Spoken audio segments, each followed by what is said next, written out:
हमने सुना है कि तुम अपने बैल बेचना चाहते हो। बधू ने कहा, हाँ भाया, मैं अब इन बैलों का खर्च और नहीं उठा सकता।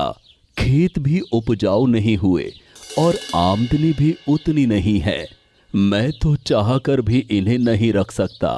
धम्मू बोला, अरे बधू भैया, कोई बात नहीं, बताओ कितने में बेचोगे दोनों बैल? बधू बोला, भाया, मेरे दोनों ही बैल स्वस्थ और सुंदर हैं।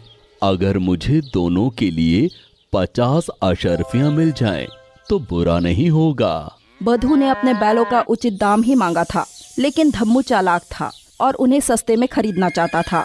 इसलिए धम्मू चौंकते हुए बोला, अरे राम राम, इतना महंगा? बधू भैया, तुम तो जानते ही हो कि आजकल बैल कितने सस्ते हो गए हैं, और तुम्हारे बैल तो बूढ़े हैं। इतना दाम तो कोई जवान बैल का भी नहीं लेता। निराश बधू बोला, ठीक है भाया, तुम ही बताओ कितने में खरीदोगे? धम्मू ने रौब भरी आवाज में कहा, 30 अशर्फियां, उससे 1 अशर्फी ज्यादा नहीं मिलेगी। बधू अपने बैलों के इस दाम से खुश नहीं था, लेकिन उसके पास और कोई रास्ता भी नहीं था, क्योंकि उसे पैसों की सख्त जरूरत थी। इसलिए बधू ने धम्मू को 30 अशर्फियों के बदले अपने बैलों को बेच दिया।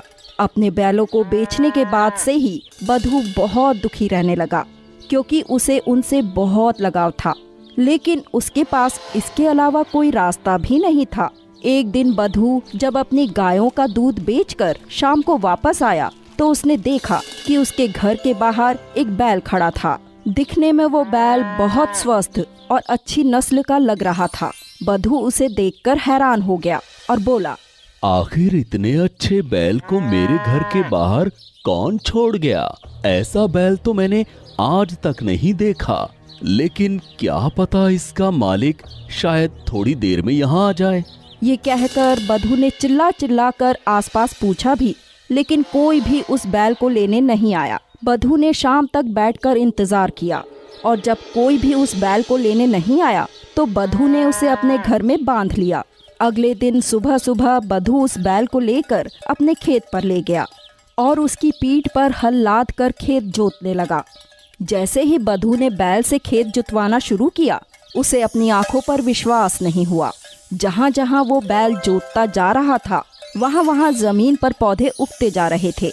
बधू तो ये देखकर हैरान था कि जिस जमीन पर आज तक घास तक नहीं उगी, उस पर पौधे सिर्फ एक बैल के पैर रखने से उग रहे हैं। उस दिन वो बैल पूरे दिन खेत की जुताई करता रहा, लेकिन एक बार नहीं